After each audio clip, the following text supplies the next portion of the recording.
Good morning बच्चों, आपका एक बार फिर से स्वागत है ऑनलाइन क्लासेस में। जैसा कि कल हमने चैप्टर नंबर 8 की शुरुआत की थी। किसकी शुरुआत की थी? चैप्टर नंबर 8 की शुरुआत जो है वो की थी कोशिका जीवन की इकाई, cell the unit of life.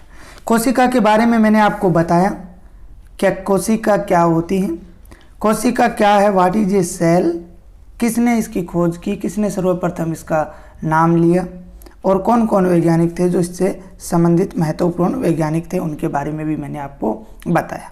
जिनमें एंटोनी वॉन ल्यूवेनहोक, जिन्होंने 1674 के अंदर जीवित कोशिकाओं के अंदर इसको देखा था। और इसका जनक जो है वो 1665 रॉबर्ट हुक को माना जाता है, जिन्होंने पेड़ की छाल को टुकड़ा काटा था। उसमें उन्होंने अपने बनाए हुए सरल प्रकार के सूक्ष्मदर्शी के अंदर उन्होंने इसका अध्ययन जो है वो किया था। रॉबर्ट ब्राउन ने 1831 में इसमें उपस्थित गोलाकार संरचना केंद्रक की खोज की थी। कोर्टी है, इन्होंने जीवद्रव्य के बारे में बताया था। आज का जो हमारा टॉपिक रहेगा वो बिल्कुल ईजी है, कोशिका सिद्धांत। और बहुत बार यहाँ से प्रश्न आने की संभावना रहती है। कौन सा है टॉपिक? कोशिका सिद्धांत। आज हम पढ़ेंगे कोशिका सिद्धांत, या इसको बोलते हैं सेल थ्योरी। क्या बोला जाता है? Cell theory. इंग्लिश में अगर बात करें तो बोला जाता है सेल थ्योरी, कोशिका सिद्धांत। ध्यान से सुनिएगा, इसको बिल्कुल इजी है। सबसे पहले तो मैं आपको दो वैज्ञानिकों के नाम इसमें बता रहा हूँ, वो आपको ध्यान में रखने हैं। कौन कौन से वैज्ञानिक हैं वो दो? एक तो है मैथियास, बड़ा नाम है, मैथियास जेकब स्लाइडन। आप स्लाइडन याद रख सकते हो। दूसरा जो वैज्ञानिक है वो है थियोडोर स्वान। दूसरा कौन सा वैज्ञानिक है? थियोडोर स्वान। देखिए, एक वैज्ञानिक तो इनमें जो है वो वनस्पति विज्ञान से संबंधित है। किससे संबंधित है? वनस्पति विज्ञान से। और जो दूसरा थियोडोर स्वान है वो जंतु विज्ञान से संबंधित है। इन दोनों वैज्ञानिकों ने सबसे पहले क्या किया? मैथियास जेकब ने 1838 में, कब?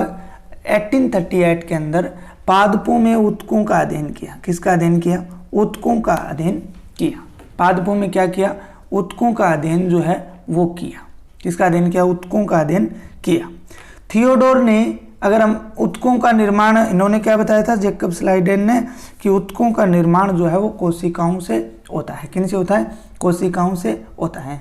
और दूसरे जो वैज्ञानिक हैं थियोडोर स्वान, इन्होंने अगले ही वर्ष 1839 में जो जंतु ऊतक है उनका अध्ययन किया और उन्होंने बताया कि जंतु ऊतक भी किन के बने हुए होते हैं? कोशिकाओं के बने हुए ही होते हैं। तो सीधी सी बात है, मैथियास जेकब स्लाइडन वनस्पति वैज्ञानिक थे। इन्होंने पादप ऊतकों पर अध्ययन करके ये बताया कि इन ऊतकों का निर्माण कोशिकाओं से बना हुआ होता है। इसी प्रकार थियोडोर स्वान ने भी, ये जंतु वैज्ञानिक थे जिन्होंने अगले साल 1839 के अंदर जंतु ऊतकों का अध्ययन किया और बताया कि ये कोशिकाओं से बने हुए होते हैं। ठीक है। इसके बाद अगर हम बात करें तो कोशिका सिद्धांत की अगर बात करें तो जो एनिमल्स हैं या जीव हैं, चाहे पादप हो चाहे जंतु हो, उनका निर्माण किससे होता है? कोशिकाओं एवं उनके उत्पादों से बने ही वो होते हैं। किससे बने होते हैं? कोशिकाएं व कोशिका के उत्पाद से बने ही होते हैं। इसे ही क्या नाम दिया गया? कोशिका सिद्धांत नाम दिया गया। क्या नाम दिया गया? सेल थ्योरी नाम दिया गया। कोशिका सिद्धांत नाम इसको दिया गया। कोशिका सिद्धांत किसे कहेंगे? कि सभी जीव, चाहे पादप हो चाहे जंतु हो, उनका जो शरीर है वो विभिन्न कोशिकाओं या कोशिकाओं के उत्पादों से बना होता है। इसे ही क्या कहा जाता है? कोशिका सिद्धांत कहा जाता है। और कोशिका सिद्धांत का जनक किन्हें माना जाता है? दो वैज्ञानिक, मैथियास जेकब स्लाइडन जो 1838 और थियोडोर स्वान जो 1839 के अंदर अपने अपने जो बातें थी वो इन्होंने बताई थी। लेकिन ये सिद्धांत अगर हम बात करें तो ये बताने में असमर्थ था कि जो न्यू सेल हैं, नई कोशिकाएं हैं, वो कैसे बनी, कि नई कोशिकाएं बनती कैसे हैं। तो इस समस्या के समाधान के लिए एक वैज्ञानिक था, उन्होंने 1885 में, कब? 1885 में एक वैज्ञानिक था जिसका नाम था रुडोल्फ विर्चो। क्या नाम था वैज्ञानिक का? Rudolf Virchow. इन्होंने क्या किया था, इन्होंने ये बताया कि नई कोशिकाओं का निर्माण जो है, न्यू सेल्स का जो निर्माण है वो ओल्ड सेल से होता है। नई कोशिकाएं जो हैं वो पूर्ववत प्री एक्साइटिंग जो कोशिकाएं होती हैं उन्हीं से निर्मित होती हैं, या पूर्व कोशिकाओं से ही किसका निर्माण होता है? नई कोशिकाओं का निर्माण होता है। ये बात रुडोल्फ विर्चो ने कही थी। किसने कही थी? रुडोल्फ विर्चो ने ये बात जो है वो कही थी। इसके बाद अगर हम बात करें तो इसके अलावा ये कथन दिया था, इसे होमिनस सेलुला ई सेलुला भी बोला जाता है, ठीक है। और इसके बाद में स्लाइडेन व स्वान के सिद्धांत को रूपांतरित कर एक नया सिद्धांत भी दिया गया। ये बात आने के बाद में जो स्लाइडेन और स्वान ने सिद्धांत दिया था उस कोशिका सिद्धांत का रूपांतरण कर दिया गया। उस कोशिका सिद्धांत का क्या कर दिया गया? रूपांतरण कर दिया गया और एक नया सिद्धांत बना जिसे आधुनिक कोशिका सिद्धांत नाम से जाना जाता है। किस नाम से? आधुनिक कोशिका सिद्धांत के नाम से, आधुनिक कोशिका सिद्धांत के नाम से जाना जाता है। किस नाम से? आधुनिक कोशिका सिद्धांत के नाम से जाना जाता है। बात करते हैं इस सिद्धांत के क्या क्या विशेषताएं हैं बताई गई हैं, जो मुख्य हैं उन विशेषताओं की हम लोग बात करते हैं। सबसे पहले एक नंबर की बात करते हैं तो देखिए सभी को पता है प्रत्येक जीव है उसका जो शरीर है, क्या है? शरीर है वो किससे मिलकर बना हुआ होता है? एक या अनेक कोशिकाओं से मिलकर बना हुआ होता है। किससे मिलकर बना हुआ होता है? एक या अनेक कोशिकाओं से मिलकर जो है वो बना हुआ होता है। अतः हम कह सकते हैं कि कोशिका ही जीवों की क्या होती है? संरचनात्मक इकाई होती है, स्ट्रक्चरल यूनिट बोल सकते हो। क्या बोल सकते हो? स्ट्रक्चरल यूनिट जो है वो आप लोग बोल सकते हो, संरचनात्मक इकाई जो है वो होती है। एक बात तो ये मुख्य। 2 नंबर अगर बात करें तो सभी कोशिकाएं आकार में समान होती हैं। सभी कोशिकाएं आधारभूत अगर बात करें तो आधारभूत स्वरूप जो है उनका क्या होता है? समान होता है। आधारभूत रूप क्या होता है? समान होता है।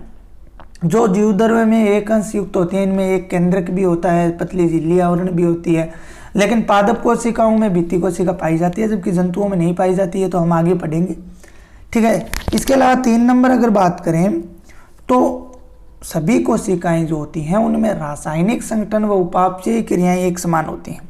कौन सी क्रियाएं? रासायनिक और उपापचयी क्रियाएं। उपापचयी क्रियाएं पहले चैप्टर में पढ़ी थी, क्या होती हैं? जैव रासायनिक क्रियाएं होती हैं, ठीक है। ये क्या होती हैं? एक समान होती हैं, अर्थात कार्य की भी अगर हम बात करें तो वो भी क्या है? समान होते हैं। फ्रैक्शनल अगर यूनिट माने तो इसको गलत नहीं होगा।